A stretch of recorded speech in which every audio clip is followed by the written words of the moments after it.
Olá, seja bem-vindo a mais um Café com Palavra. É uma alegria muito grande estar aqui com você para poder compartilhar um pouquinho daquilo que o Senhor tem trazido ao meu coração enquanto eu reflito na palavra dele. E eu espero que essa reflexão alcance o seu coração e abençoe a sua vida também. E para isso eu quero convidar você, se você pode aí abrir a sua Bíblia comigo em Levítico, no capítulo 8. Ou se você não puder, que você acompanhe aí essa leitura comigo. Nós vamos ler Levítico, capítulo 8, a partir do verso 22. E o texto diz para a gente o seguinte: Então fez chegar o outro carneiro, o carneiro da consagração. E Arão e os seus filhos puseram as mãos sobre a cabeça do carneiro. Moisés matou o carneiro, pegou um pouco do sangue e o pôs sobre a ponta da orelha direita de Arão, sobre o polegar da sua mão direita e sobre o polegar do seu pé direito. Também fez chegar os filhos de Arão, pôs sobre eles aquele sangue sobre a ponta da orelha direita deles, sobre o polegar da mão direita e sobre o polegar do pé direito. E Moisés aspergiu o resto do sangue sobre o altar ao redor. Eu sei que inicialmente esse texto pode parecer para você aí um pouquinho estranho, então eu quero contextualizar para você esse texto para a gente poder chegar na reflexão que eu quero trazer a respeito dele. O texto que nós lemos lá em Levítico trata da consagração de Arão e dos seus filhos como sacerdotes. Então essa foi a cerimônia, e o que eu li para você foi um trecho dessa cerimônia, na qual Arão e os seus filhos foram consagrados para o serviço de sacerdote ao Senhor. E o sacerdote, ele era aquela pessoa que fazia o papel de intermediário na antiga aliança, entre o povo e Deus. E esse encargo, essa responsabilidade e esse privilégio recaiu sobre a família de Arão, que foram então consagrados para assumir esse sacerdócio. Nós sabemos que o Antigo Testamento, ele é como uma sombra, física de realidades espirituais. Então, quando a gente olha para esse texto, ele tem algo para ensinar para a gente a partir da consagração de Arão e de sua família como sacerdotes ao Senhor, um pouco a respeito da nossa própria consagração como sacerdotes ao Senhor. Afinal, um dos lemas, um dos pontos principais da Reforma Protestante, daquilo que faz parte do nosso alicerce, enquanto cristãos evangélicos, é o entendimento de que cada cristão é um sacerdote. Ou seja, cada um de nós tem esse encargo da parte do Senhor em sermos esse intermediário entre Deus e as pessoas que ainda não o conhecem no mundo, que ainda estão sem Ele.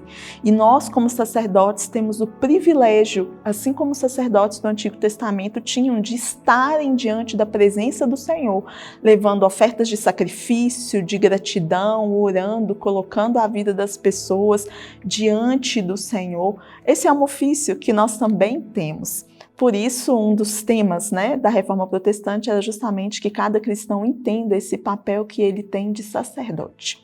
E quando a gente volta nesse texto, a gente vê que a consagração de Arão e de sua família mostrava que eles só podiam exercer esse ofício de sacerdotes porque houve um sacrifício, o cordeiro foi imolado e o sangue foi derramado sobre o altar. E esse sangue também foi colocado sobre a vida de Arão e sobre a vida dos seus filhos.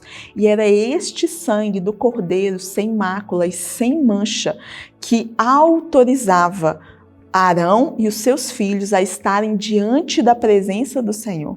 Isso ensina para nós a mesma coisa, porque Cristo é esse cordeiro, o cordeiro da expiação, sem pecado nem mácula, cujo sangue foi derramado em nosso lugar, em nosso favor, para que a gente também possa confiadamente entrar diante da presença de Deus, diante do trono de Deus e poder levar as nossas ofertas de sacrifício, de gratidão gratidão, de amor, a expressão de lábios e de corações que confessam o nome do Senhor. Nada disso seria possível sem Cristo. Por isso que Ele é o sumo sacerdote da nossa aliança, aquele que pagou o preço de sangue por nós, para que nós possamos entrar, como Hebreus diz, confiadamente diante do trono da graça e achar favor, achar misericórdia, achar graça para nós, achar um Deus que nos ouve e vê em nós, não o nosso pecado, mas o sangue do seu Filho que nos lava de todo pecado.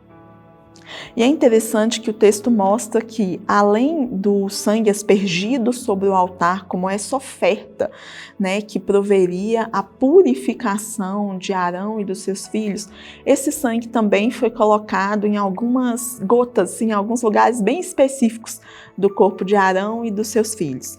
Primeiro, diz que foi colocado sobre a orelha direita, depois sobre a mão direita e sobre o pé direito. E eu acho que esses lugares tão específicos são uma amostra do Senhor de como a gente deve consagrar essas, não só partes do nosso corpo, mas o que elas representam para o Senhor. Quando a gente fala do ouvido, a gente está falando justamente daquilo que a gente ouve e de como aquilo que a gente ouve também deve ser consagrado ao Senhor. A Bíblia diz que a fé vem pelo ouvir e o ouvir pela palavra de Deus. A Bíblia também diz que tudo aquilo que é puro, que é bom, que é santo, que é virtuoso, que isso é que deve ocupar a nossa mente. Aquilo que entra pelos nossos ouvidos e pelos nossos olhos ocupa a nossa mente. Então a questão é, será que nós temos entendido a importância de consagrar os nossos ouvidos, que refletem aí os nossos pensamentos e que vão sair pela nossa boca para o Senhor? Será que aquilo que a gente tem ouvido e visto tem edificado? Será que nós temos pensado nas coisas lá do alto ou será que a gente tem se deixado ser um receptáculo de tanta coisa que não edifica? Né? Tem um verso, que não é um verso bíblico, né? Mas é um ditado que as pessoas usam: se não edifique, não ouça, não veja, não fale.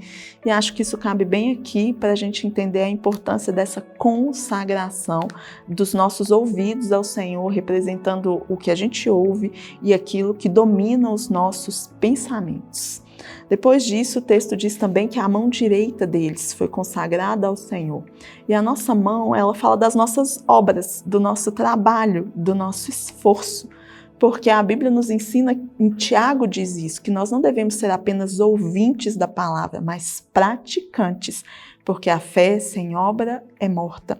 Quando nós consagramos os nossos ouvidos ao Senhor e nos dedicamos a ouvir a palavra de Deus, a entender a palavra de Deus, a meditar na palavra de Deus, isso automaticamente tem que gerar em nós uma atitude correspondente, frutos correspondentes. Então as nossas obras, que são obras de justiça, o são porque nós estamos refletindo o caráter do Deus a quem conhecemos cada vez mais e nos comprometemos com Ele cada vez mais. Quando a nossa cosmovisão é transformada, isso tem que se refletir nas nossas atitudes. Por isso as nossas mãos, representando as nossas obras, também devem ser consagradas ao serviço do Senhor. E por fim, o texto fala também sobre a importância de consagrar os pés ao Senhor. E os pés falam do nosso caminho, da direção, de para onde estamos indo. E nós precisamos nos lembrar que a Bíblia diz que nós somos peregrinos nesta terra. Os nossos pés têm que caminhar no caminho do Senhor Jesus. Os cristãos em Atos eram conhecidos como aqueles que eram do caminho, porque eles seguiam os passos e o caminho do seu mestre, que era e que é Cristo. Os nossos caminhos, os nossos pés têm nos levado para mais perto de Deus, para andar nos caminhos do Senhor, para testemunharmos sobre o Senhor, para anunciarmos as boas novas do Evangelho. É sobre isso que fala, os nossos caminhos serem consagrados ao Senhor. Esse texto está em uma outra parte que eu não li também, mas eu queria finalizar dizendo que além do sangue nessas partes do corpo, que representam, como eu disse para os irmãos, né, a nossa mente, as nossas mãos e os nossos pés, os nossos caminhos e as nossas obras e a nossa mentalidade consagrados ao Senhor. Além disso, esse texto em uma outra parte que eu convido você para ler o capítulo inteiro de Levítico 8, que trata justamente de forma geral dessa consagração de Arão. O texto diz também que foi derramado sobre a cabeça de Arão e dos seus filhos o óleo da unção. Esse óleo da unção representa o Espírito Santo sobre a nossa vida. Nós fomos lavados pelo sangue do Cordeiro.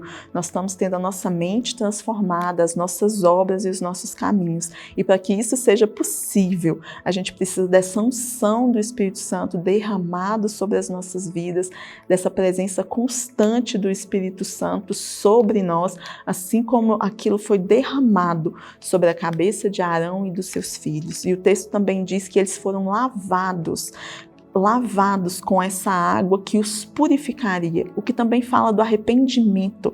João Batista convidava as pessoas a emergirem nas águas como um batismo de arrependimento.